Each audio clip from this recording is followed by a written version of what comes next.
ये प्रोडक्ट देख रहे हैं आप, ये जो आपकी शू है उसको साफ करने के लिए इस्तेमाल होता है।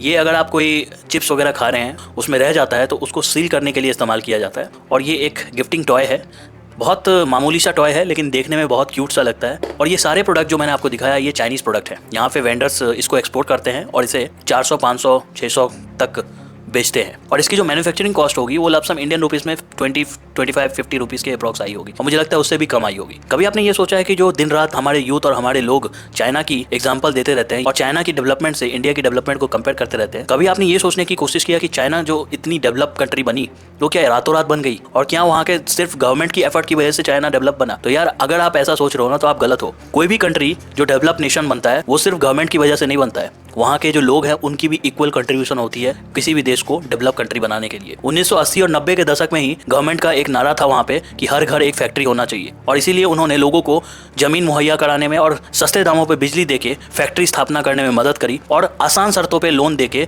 लोगों को प्रोत्साहन दिया कि वो भी फैक्ट्री लगा सकते हैं, वो भी मैन्युफैक्चरिंग कर सकते हैं कंट्री में, और अपना जो सामान है वो देश विदेश में बेच सकते हैं। ये जो भी प्रोडक्ट मैंने आपको दिखाया ये बहुत नॉर्मल प्रोडक्ट्स हैं, ये डे टू डे लाइफ में यूज होने वाली प्रोडक्ट्स हैं जो आपकी जो डे टू डे लाइफ है उसको आसान बनाती है। और ऐसी छोटी छोटी प्रोडक्ट्स बना के वहाँ के जो लोग हैं वो एक बड़ा स्टार्टअप बना लेते हैं और पूरे देश विदेश में अपना प्रोडक्ट बेचते हैं। लेकिन एट द सेम टाइम जो भारत के युवा, जो भारत के यूथ है, जो 3 से 4 साल डिग्री प्राप्त करने के बाद सिर्फ सरकारी नौकरी को जॉब मानते हैं, वो क्या ऐसी छोटी छोटी प्रोडक्ट बना के स्टार्टअप लॉन्च नहीं कर सकते हैं? जो 1980 और 90 के दशक में वहाँ पे हो गया था वो आपकी कंट्री में 2014 के बाद हुआ है। 2015-16 में आपको स्टार्टअप इंडिया और मुद्रा लोन जैसी स्कीम निकाली गई गवर्नमेंट के द्वारा, ताकि आप स्टार्टअप जो है वो आसानी से कर सको। यार पहले आपके पास ये ऑप्शन नहीं था, अब तो आपके पास ऑप्शन गवर्नमेंट दे रही है कि आप आसान शर्तों में लोन लेके छोटे से छोटे स्टार्टअप आप कर सकते हो। और सोचने वाली बात ये भी है कि जो 80 और 90 के दशक में चाइना में आ गया, यानी कि जो गवर्नमेंट स्कीम्स हैं स्टार्टअप के लिए, वो इतने दशकों तक 2014 से पहले क्यों नहीं इंडिया में आ पाया? क्योंकि पहले अगर आप स्टार्टअप करने की कोशिश करते ना तो आपका जो फाइल है वो किसी सरकारी ऑफिस में फेंका रहता और उस पर धूल मिट्टियां